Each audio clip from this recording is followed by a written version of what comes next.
ममता बनर्जी की सरकार आज किसी लड़ती हुई सरकार की तरह क्या दिख रही है? नहीं, ये डिफेंडिव हो चुकी है और घिर चुकी सत्ता की तरह व्यवहार कर रही है। सवाल उठता है कि आज ममता बनर्जी को हर सवाल हमला लगने लगा है, हर जांच उन्हें साजिश लगने लगी है और हर संस्थान दुश्मन। ये लक्षण किसी मजबूत सरकार का नहीं है, बल्कि ये आत्मविश्वास खोती सत्ता का होता है। पश्चिम बंगाल में आज शासन का मतलब नीति निर्माण नहीं हो रहा है। संकट जब भी आता है तो उसका प्रबंधन कैसे किया जाए, सरकार इसी में उलझी रह रही है। फैसले प्रतिक्रिया में होते हैं, योजना के तहत नहीं हो पा रहे हैं।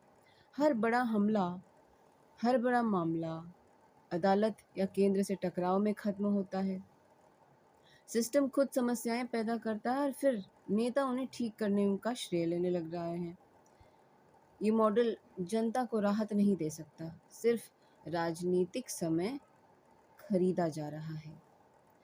शिक्षक भर्ती मामला कोई अपवाद नहीं है, बल्कि शासन संरचना का परिणाम है।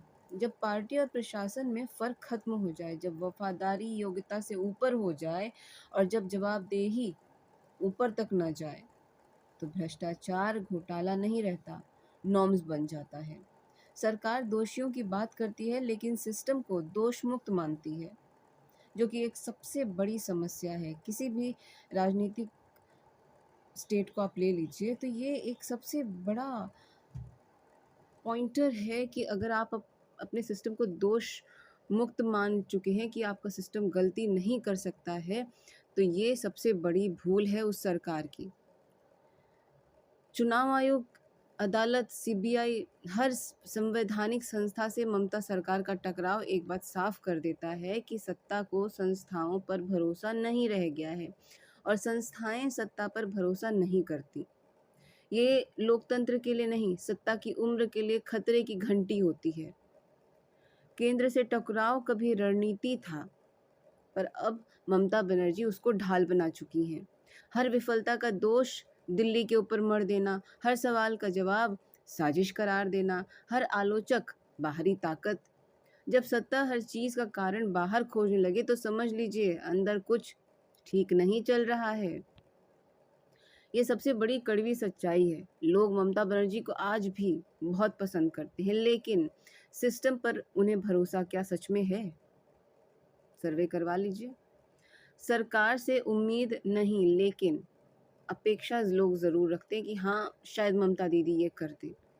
ये स्थिति खतरनाक होती है क्योंकि यहाँ सरकार जीत तो जाएगी, लेकिन राज्य आपका आगे नहीं बढ़ सकता। विपक्ष कमज़ोर होने के कारण सत्ता को ऑक्सीजन मिल जाता है।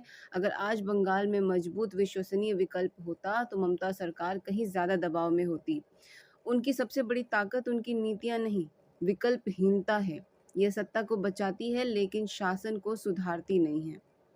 ममता बनर्जी आज भी चुनाव जीतने वाली नेता हैं। वो एक मजबूत मिट्टी से जुड़ी हुई हैं। उनका उनकी जो जड़ें हैं, उनकी पार्टी की जो जड़ें हैं, उनका जो बचपन से कॉलेज टाइम से जो वो राजनीति कर रही हैं, वो सब कुछ उन्हें एक मजबूत नेता बनाता है। लेकिन शासन चलाने वाली नेता अब वो नहीं रही। उनकी सरकार भविष्य के विषय में नहीं सोच रही है, सुधार नहीं कर रही है, सिर्फ अगला संकट कैसे टाला जाए इसकी रणनीति बनाती है या उस वक़्त उसको कैसे टालना है उसका प्रबंधन करती है। 2026 का चुनाव ये तय नहीं करेगा कि ममता जीतेंगी या नहीं, ये तय करेगा कि बंगाल ठहराव को स्थिरता मानने को तैयार है या नहीं। जब सत्ता सवालों से डरने लगे तो समझ लेना चाहिए कि समस्या विपक्ष नहीं, सत्ता खुद